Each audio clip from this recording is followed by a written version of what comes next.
guys, update. Tinrabaho na talaga ang mga problema sa tulay. Bakit ngayon pa kayo nagtrabaho? Grabe na ang hassle, ilang taon na. Ayan guys, at least nagtrabaho na sila guys. Ginagawa na nila ng paraan ditong tulay namin dito na mala swimming pool. Ito yung na Jessica Soho guys, na tulay dito sa General Santos City. Dito ito located sa highway, harap ng Toyota. Ayan. Wala nang traffic anak na. Sa mataas ito guys na underpass. Pero punong-puno ng tubig.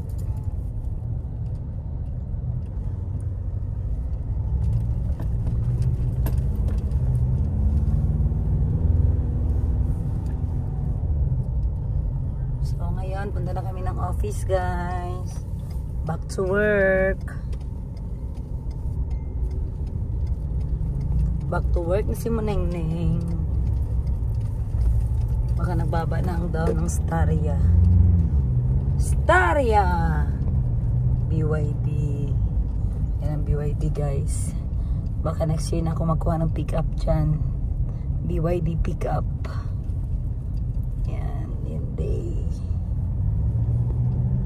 Suroy tato dad na atong BYD. Next time na lang. Duty muna kami.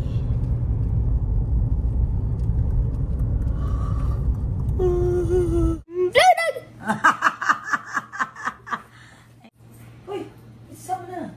Kaya kita diril na. Bahusin mo. Bahusin at magkakapos.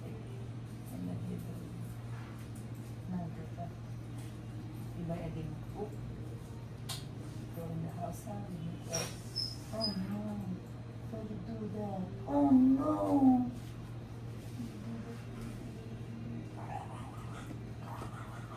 Bitawan mo, te? Outside ka.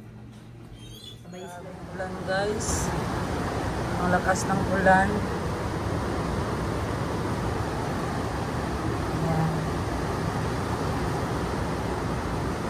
Sana huminto agad guys. Kasi ang oras na ito ay malakas sa tindahan. So time check. Time check is mag-alas 5 ng hapon. Ayan. Tapos malakas ang ulan.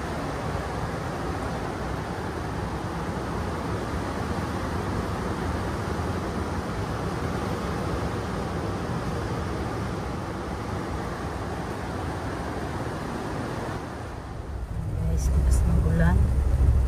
Time check, alas 5 na ng hapon. Ulan. Bagyong Paulo daw ito guys, ang pangalan ng bagyo. Kapil ita Trinidad, Mindanao.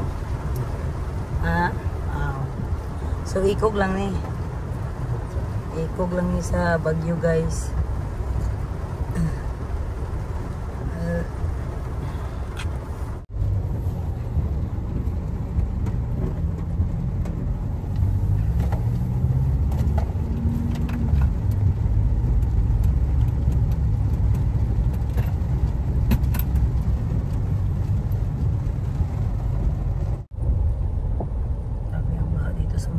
Guys, oh. Wala. Kita ng mga walang drainage.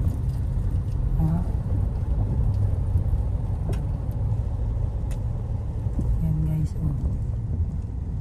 Baha. Laki ng baha.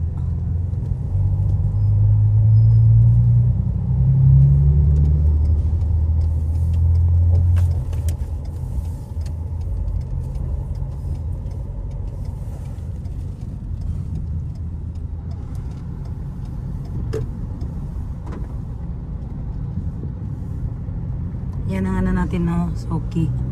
Ritolicious.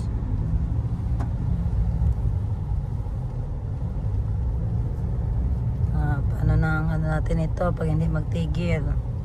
Kailangan magtigil ang ulan bago mag alas 6 para makahabol pa tayo guys sa bentahan. Kasi pag ano peak hours kailangan walang ulan kasi damay ang bentahan natin.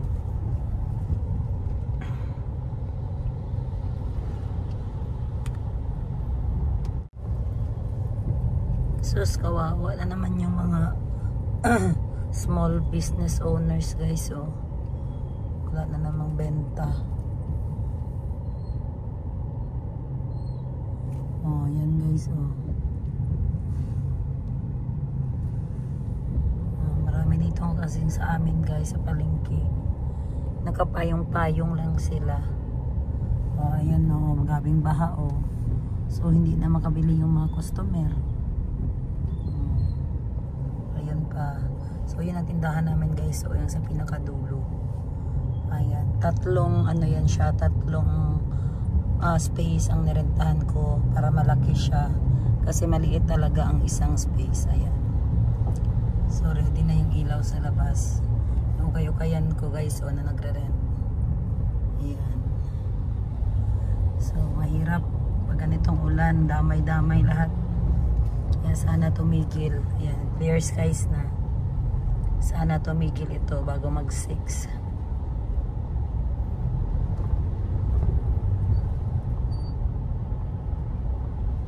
So ito yung bago naming kompetensya dito guys. Ayan, may ito bugas at iba pa.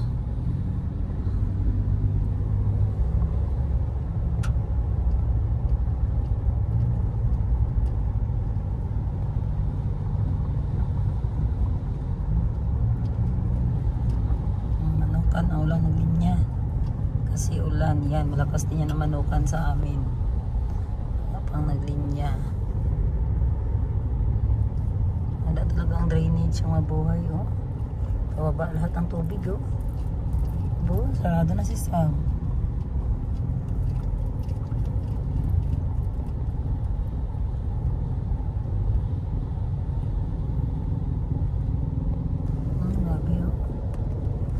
Bukal guys oh.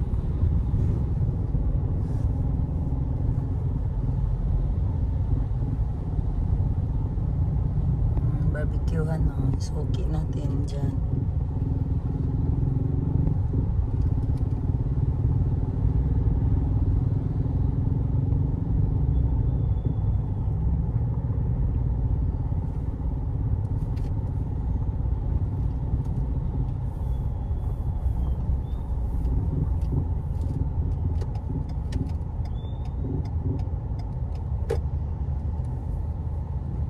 Grabe oh. Medyo daw bukal.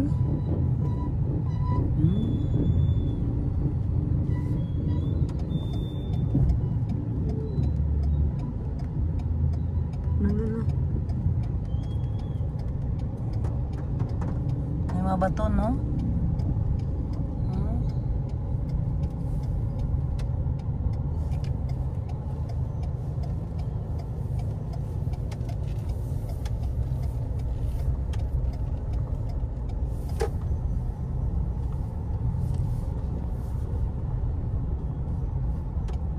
Sa Mr.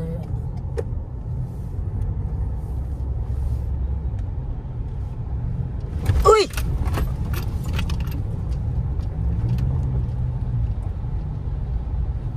Lalim ka doon.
Hi guys, ayan, nag-me time ako guys.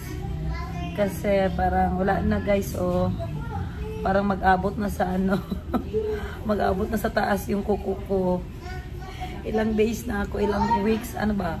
Kailan ito Boracay days pa ako nitong kuko ko. So yung nag-Boracay kami, August yun. Nag-October na ngayon guys ito. Ganyan talaga ang buhay ng mga negosyante guys, no. Masaya nang baya kami guys na makaupo lang kami ng ganito. Kasi wala na talaga kaming ano guys, siguro nakaupo kami pero hindi talaga namin maisip yung magpaganda kasi nga yun, priority natin yung negosyo. Tapos pag nang makarating ako sa bahay, pagod na ako guys. Kaya kung may mga ganito ako na panahon guys, mag-celebrate talaga kayo kasi ano ito ng isang negosyante. Happiness ito ng isang negosyante. Ayan, shout out ko sa inyong aking lugitera. Ayan, si Ate Beng. Say hi, Ate Beng. Shout out sa mga taga Sikihor dyan, yung mga follower ko. Ayan, yung asawa ni Ate Beng is taga Sikihor. Yes, mga Dandoy family. Dandoy family. Maata family. Yes. Dandoy and Maata family. Maganda ba yan dyan sa San Juan na area? Actually, guys, surang tagal ako sa Sikihor. Marami talaga akong mapuntahan. Kasi, grabe talaga. Ang ganda talaga ng Sikihor. Underestimate ko talaga siya, guys. Kaya, naglaan lang ako ng 3 days. Oo, totoo yan. Underestimate ko ang Sikihor. Kasi nga, sabi nila nakakatakot. Eh, syempre, dinalian ko rin yung araw namin doon. Kasi, syempre, ang isip mo lang nakakatakot. Tapos, naku, magtagal ako doon. Baka hindi na ako makauwi. So, ganyan ang nasa isip ko, guys. Kaya, diba, ang nangyari sa amin doon is skydive lang talaga yung ano namin doon, activity. Wala ba kami naka-beach talaga na bunggang-bungga, guys. Kasi nga, ay, nakapunta lang kami doon sa Taliton Beach. Kasi pinuntahan ko talaga kasi famous siya. Pero, the part is, ano lang talaga kami doon. Ang reason isang skydive lang talaga kasi yun lang talaga ang lugar na pinakamalapit na pwede kang mag-skydive na safe kasi USPA talaga ang nag-handle doon. So timing guys, umuulan ngayon at today is Friday tapos malakas ang bagsak ng ulan. Tingnan nyo guys, walang tao ang salon, ako lang. So gusto ko to, walang ingay. Ayun o, walang nagapariban. So diba ang tahimik, meron pala may isa. Pero at least tahimik, diba? Kasi minsan sa salon, pag marami maingay. So, hindi ka makarelax din. Especially, may hair area. Kasi maingay yung blower. Pero ngayon, I'm so happy. Ayan, shout out sa owner na si Madam Liz Luranela. Which is, nagapahinga siguro ngayon. Baka masama pakiramdam. Kasi mahirap kaya magbuntis, guys. Mabuntis kasi yung may-ari nitong salon. Pero sige lang. Mas malaking ginhawa na baka this time na siguro siya. Kaya naman siya, te? Mga anak? November. Oh, malapit na. Ang sarap na talaga iutong, guys, no? Yung malapit ka ng mga anak, yung mga 1 month na lang. Parang gusto mo na lang ilabas ba, i-air mo na. Kasi grabe, mahirap talaga magbuntis. Especially ganitong mga, ano, guys, panahon na malapit ka ng mga anak. Ayan. Kasi naalala ko nung nagbuntis ako, guys. Palagi akong nabibikugan sa paa. Tapos mahirap akong makatayo kasi ang taba-taba ko, ang laki ng tiyan ko. So, pag nag-ihi ako pag ano, madaling araw, ayan, gising ko talaga si Jerry, guys, para anahin ako, birahin. Ang hirap mag-Tagalog, gina-request kasi nila ako mag-Tagalog, hindi sila ako maintindihan. Sige lang guys, at least I try my best. Ayan, so dito guys, maraming color na pagpipilian. Ayan. Ayan, maraming colors dyan guys. So ito yung mga bago nilang trends dito. Ayan. Ito sa books. Ayan, tingnan natin sa books ba. Ay, wow, ang ganda ng color. O, diba? Anong gusto nyo para sa akin guys? Kasi ako, mahilig talaga ako sa mga shocking colors. Oh. Ay, nagahulog pala, te. Oh, magnet yan. Okay. Sayos natin. Wow, ganda yun. Ang ganda ng lahat ng color. Hindi ko alam ano ang ano ko dito. Actually guys, magpa-Vietnam kami ngayong October 15. Pero hindi na talaga kaya ng paa ko. Ano na talaga guys, makapli na masakit. Parang may mga kuko na naiwan. So kaya ngayon na lang ako magpalinis. Total gel naman ito. Kahit 1 month to okay lang. Kaya maganda dito. So sa October 14 pala guys, Manila BGC na ako kasi pagka 15 flight namin pa Vietnam. So sa mga gustong mag-meet up sa akin, kita na lang tayo sa BGC guys. Kita na lang tayo sa BGC, kahit doon lang tayo sa ano guys, Uptown Mall. Kasi may mga subscriber ako dyan sa Manila, gusto nila akong makita. Gusto nyo makita ang Bisayang ito. Mag-adjust talaga kayo guys sa si Bisaya talaga ako. Ayan, so anong gusto nyo? Ang ganda guys no? Itong fuchsia pink, parang bet ko itong fuchsia pink. Pero in love talaga ako sa jelly. Ang katulad niyan, te. Ano pangalan niyan, te? Jelly na siya. Yan ang gusto ko, mga jelly.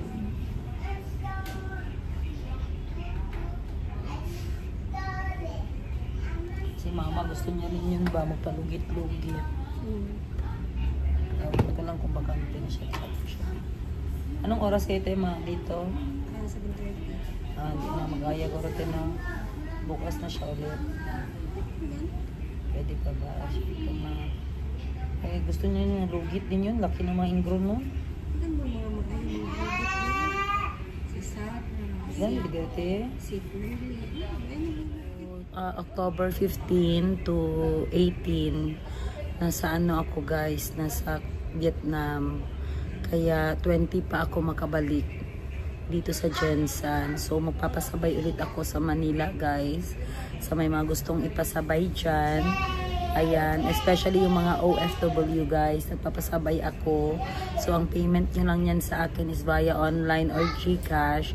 Tapos ako na ang bahala magpadala sa mga mahal nyo sa buhay. So ganyan ang ginagawa ko guys, especially yung mga tao doon sa abroad, walang mautusan. So ako guys, pwede nyo akong gawing ano guys, pabili or pasabay. Then ako na bahala mag-ship sa mga ano nyo, mga anak nyo, sa mga kaibigan nyo. Ayan, kasi alam nyo naman, trusted nyo naman ako guys na seller. So pwede kayo magpadala sa akin ng cash. Then kung may ipabili kayo, ipadala dito sa ang parte ng Pilipinas guys. So trusted nyo ako dyan.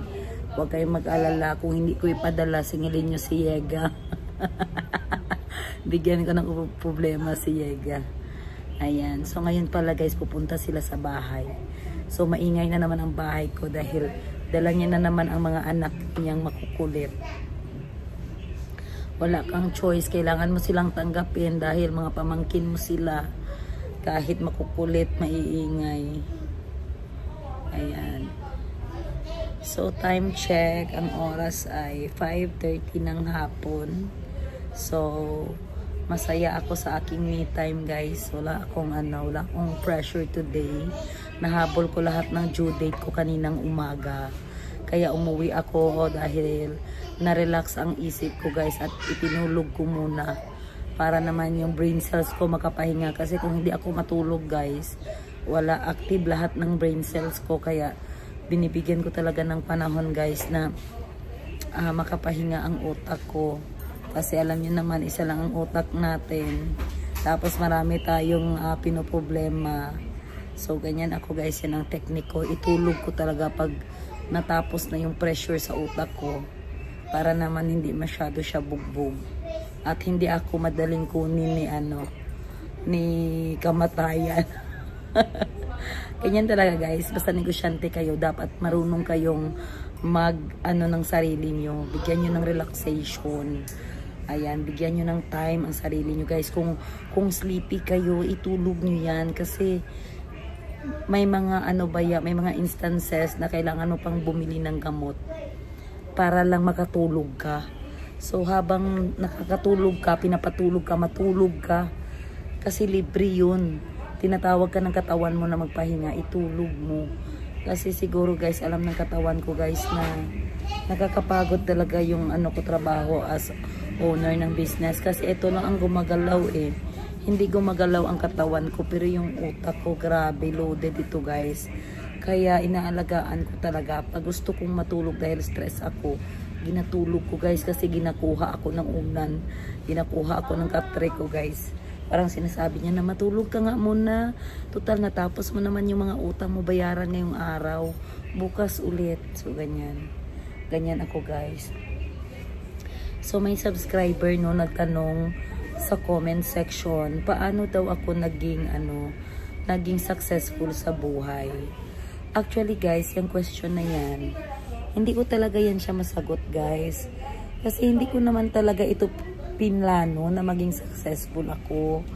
Parang ano lang siya guys, parang gidaan ko lang talaga siya sa sipag at syaga. Tapos nag-pray lang talaga ako na, Lord, ilingkawas mo lang talaga ako. Ano yung sa Tagalog yung ilingkawas, te? Tulungan mo ako, te. Ano kayo ilingkawas? Parang Lord, iligtas mo ako sa kahirapan kasi hindi naman ako masamang tao, Lord. Tapos maraming ang mga kapatid ko, Lord, ano sila, tabangunon. Ano yung tabangunon, te? Kailangan silang i-rescue, ang tawag nun. Ay, tabangunon. Kailangan ko silang tulungan, guys. Ang mga kapatid ko, guys, parang nakikita ko, kailangan nila ng tulong palagi. Kaya ang sabi ko kay Lord, Lord, maglihok lang ako, maggalaw lang ako, Lord. Ikaw na ang bahala. Kasi hindi mo naman talaga alam kung mag-asenso ka sa ginagawa mo, kung ano ang kapalaran mo next year, kung anong kapalaran mo after 10 years. Hindi mo talaga masabi yan. Talaga, lahat talaga to kay Lord talaga galing. Kasi alam mo, milyon-milyon ang tao sa mundo. Bakit ikaw ang na-bless, diba? So, wag mong anuhin, wag mong sabihin na pinlano mo to, naging successful ka. Hindi ganyan guys. Kasi hindi ko masagot. Kasi hindi ko masagot guys kung bakit ako naging successful kahit ako hindi ko alam. Sa totoo lang, hindi ko rin alam. Pero hindi ko rin masabing successful ako. Kayo lang ang nagsasabi. Kasi alam ko sa sarili ko, hindi pa ako successful eh. Kasi may mga utang pa ako guys. Ang dami-dami kong utang. Pero yun lang, masaya ako kasi nakakabayad ako. Yun lang ang punto ko, na makabayad ako sa mga utang ko, na makatulong ako sa mga kapatid ko, na materapi ko si Jericho, materapi namin ni Jerry si Jericho, yun lang. At saka makakain ako ng masarap. Yun talaga ang wish ko. Kasi nung bata pa ako guys, mahirap talaga kahit ang bili ng merienda. Mag-iyak na ako sa hapon kasi gutom ako, tapos wala kaming pera pambili ng merienda. Maalala ko talaga yun guys, nainis talaga ako. Sabi ko, paglaki ko, nung bata pa ako guys, nagsabi talaga ako, sabi ko paglaki ko, ayaw ko talaga maging mahirap, kay ayaw ko magutom. Kasi naalala ko nung mga 2:00 ng hapon yun eh, nagising ako, gusto ko kumain ng ano, diba yung uso noon, mga 90s children, sugbang saging ba yun? Diba te sa 90s, o diba sugbang saging yung uso sa atin eh, na merienda, o di kaya atke. Tapos kahit wala kami noon kasi si mama, talaga guys, yung tinda buka, tinda ngayon para may makain bukas. Ganyan lang yung status namin noon. Tapos ako, sama-sama talaga ako sa mama ko. Kaya nakita ko talaga paano magnegosyo, paano patungan, paano yung saging na isang sipi, naging from 10 pesos na kumpra namin, naging 50 pesos. Nakita ko kung paano diniskartihan ni mama yung yung saging na yun. Tapos sabi ko, grabe no, yung 10 pesos naging 50 pesos. Sabi ko, malaking ginansya pag nagtitinda. So yun, malaking bagay yung mama namin sa amin. Kasi katulad ng isaw guys, yung isang isaw, yung isang balot nun, 80 pesos yun ang kilo dati nung maliit pa ako. Ewan ko ngayon, baka 100 or 120 na. Tapos pag tinutusok ni mama, umaabot yun siya ng 300 to 400 pieces. So sabi ko, grabe, times 2, times 3 talaga yung yung balik nung puhunan. Kaya guys, yun ang dahilan bakit nang-negosyo ako. Kasi nakita ko, kung ang effort mo times 2, times 3, kasi si mama noon, nagatinda siya ng saging, nagaprito siya ng isaw, nagaslice siya ng bayabas. So, syempre, makita mo na yung effort niya, habang nag-exert siya ng effort, mas nangadami yung profit namin araw-araw. Kaya sabi ko, magnegosyo talaga ako paglaki ko kasi pag magtinda ako ng kahit doble-doble talaga yung mga patong. Guys, so yeah, natural talaga sa amin yung pagka-negosyante. Nadala talaga namin dahil nga maliit pa lang ako, on the job training na ako ng mama ko. Ayan, talagi niya akong ginadala kasi ako ang paborito niya. So sa palengke naman guys, dyan sa tawaran na yan, ang mama ko expert talaga sa tawaran.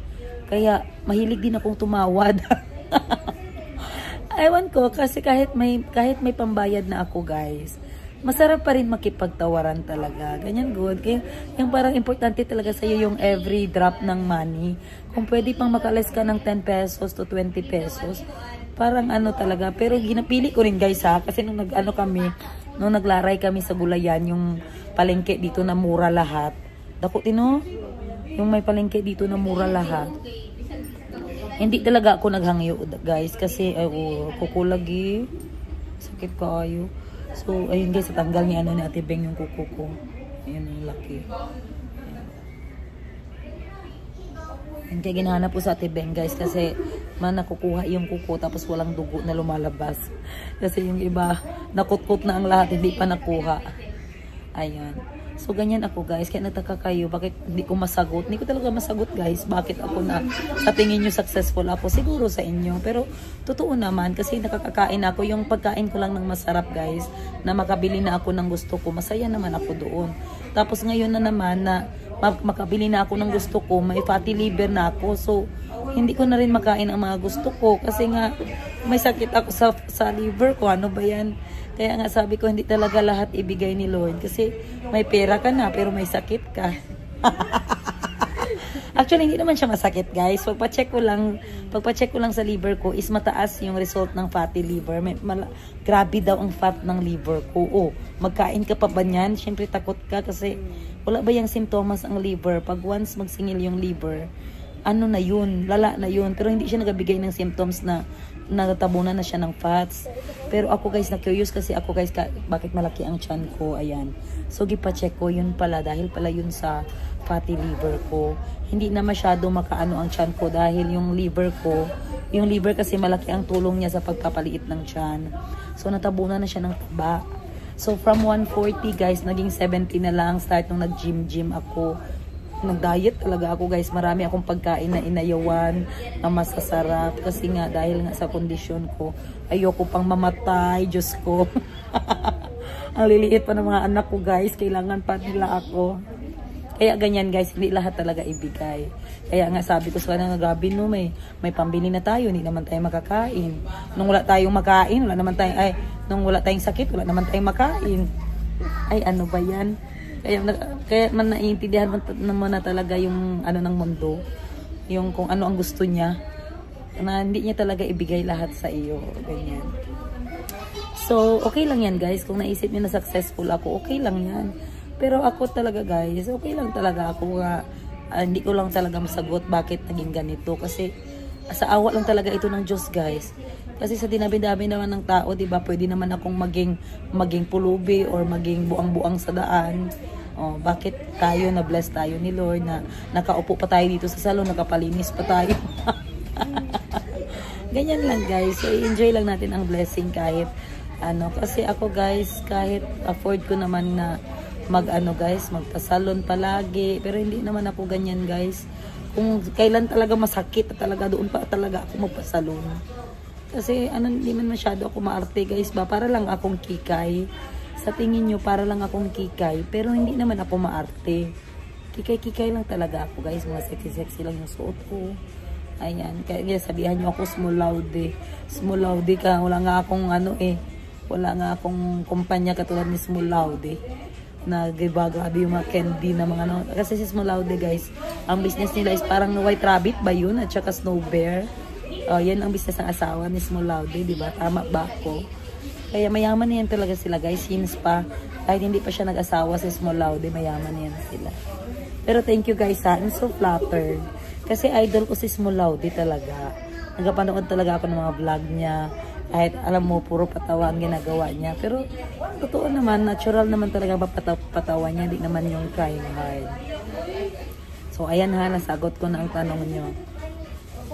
Tapos kanina guys, nagtingin na naman ako ng guys, ng mga video clip sa Lindol. So ngayon i-upload ko kasabay dito guys, yung mga reaction ko sa Lindol na yun. Kasi nakakatakot talaga. Paano no kung nangyari yun sa Cebu City, sa Manila, diba? Kung sa Cebu province pa lang yun nangyari, may 60 plus na namatay. Paano na kung nangyari yun sa Metro Manila? Kaya nakakatakot talaga guys. Hindi talaga natin alam ang buhay natin kung hanggang kailan. Kaya mag-enjoy talaga guys. Kung may pamanicure ka, magpamanicure ka talaga. Kasi alam nyo, yung mga ibang negosyante. Dati guys, ako, stressful talaga ako guys. Ayaw ko lahat. Ayaw ko maging masaya. Palagi akong galit. Ewan ko bakit yung mga negosyante palaging galit. Siguro, talaga totoo naman talaga na may hinahabol kami. Pero dapat, balance lang talaga ang buhay. Hindi pwedeng galit tayo palagi. So, kailangan may time din na grateful tayo. Magtawa naman tayo. May oras lang talaga. May isang oras ka lang na ilagay dyan sa seryoso at stressful na part. The rest, ikaw talaga ang mag-handle kung anong gagawin mo sa oras mo na hindi ka naman mamatay maaga. Kasi the more na stress tayo, mas mamatay tayong maaga eh. At saka hindi worth it na mamatay ka dahil lang dyan sa mga negosyo na yan. That is not worth it. Kaya ako, kung stress ako guys, napalabas ko talaga para taod-taod guys. 5 minutes later, wala na yan. Na okay na ako, at least palabas ko lang.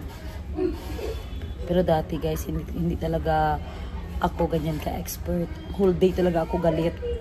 Ganyan ako ka harsh sa sarili ko. Pero nung nag-pandemic, tapos survivor kami ng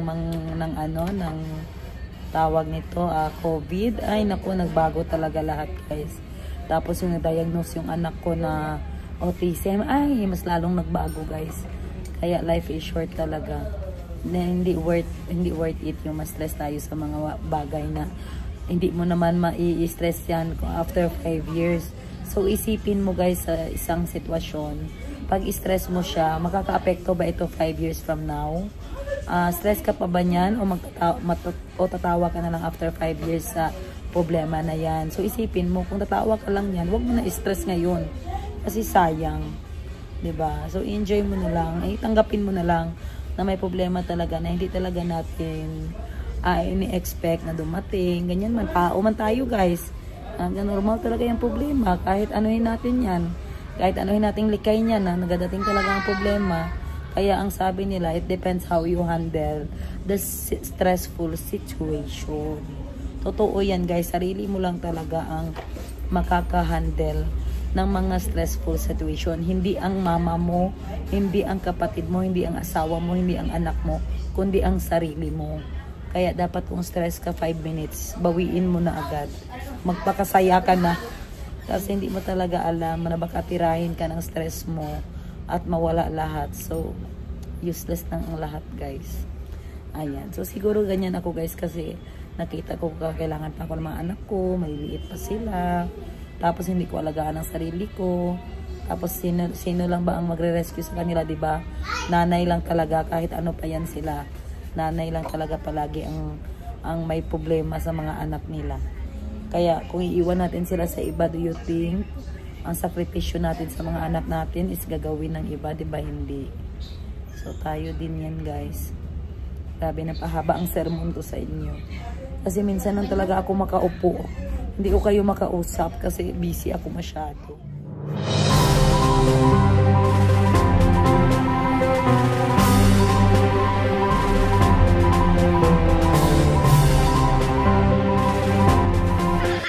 Ang sungit ko daw makatingin.